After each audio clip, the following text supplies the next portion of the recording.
नमस्कार, मैं हूं आरजू अंसारी और आप देख रहे हैं राष्ट्रीय जगत विजन न्यूज। बिलासपुर के स्वर्गीय लखीराम ऑडिटोरियम में आयोजित नगर निगम की सामान्य सभा उस वक्त हंगामे की भेंट चढ़ गई जब लिंगियाडीह विस्थापन के मुद्दे पर सत्ता पक्ष और विपक्ष आमने सामने आ गए। वार्ड क्रमांक 52 के पार्षद दिलीप पाटिल और वार्ड क्रमांक 55 के पार्षद जय वाधवानी के बीच तीखी बहस झूमा झपटी में बदल गई। स्थिति बिगड़ते देख सभापति को लंच से पूर्व ही सदन की कार्रवाई स्थगित करनी पड़ी। इसके बाद विपक्षी पार्षद सदन के बाहर निकलकर धरने पर बैठ गए। सभा की शुरुआत से ही कांग्रेस पार्षदों ने शहर में गहराते पेयजल संकट और कथित भेदभावपूर्ण राजनीति को लेकर मोर्चा खोल दिया था। जल विभाग की कार्यप्रणाली पर सवाल उठाते हुए पार्षदों ने आरोप लगाया कि वार्डों में मोटर जलने के बाद महीनों तक मरम्मत नहीं होती और लोगों को 2 बाल्टी पानी भरने में भी भारी परेशानी का सामना करना पड़ रहा है। पार्षद अमित भारती और मोहन श्रीवास ने जल आपूर्ति व्यवस्था को लेकर नाराजगी जताई।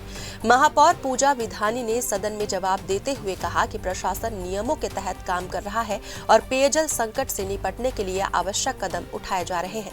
उन्होंने विपक्ष पर सदन की कार्रवाई बाधित कर राजनीति करने का आरोप लगाया। इसी दौरान लिंगियाडीह में मकान तोड़े जाने के मुद्दे पर दिलीप पाटिल और जय वाधवानी के बीच आरोप प्रत्यारोप शुरू हुए, जो देखते ही देखते धक्का मुक्की तक पहुंच गए।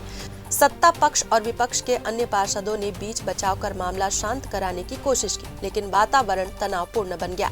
अंततः सभी कांग्रेस पार्षद सदन के बाहर निकल गए और लिंगियाडीह के रहवासियों के साथ धरने में बैठ गए।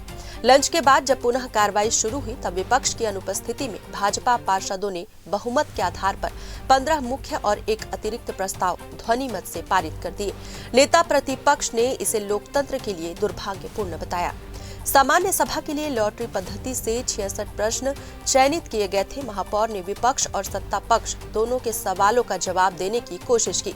वार्ड 46 के पार्षद इब्राहिम खान ने वार्डों के बीच भेदभाव और जोन 2 में टैक्स वसूली के कथित गबन का मुद्दा उठाया, जिस पर महापौर ने निष्पक्ष जांच और दोषियों पर सख्त कार्रवाई का आश्वासन दिया। साथ ही अमृत मिशन और टैंकर व्यवस्था के माध्यम से गर्मी से पहले पेयजल संकट से निपटने की तैयारियां पूर्ण करने का भरोसा भी दिलाया।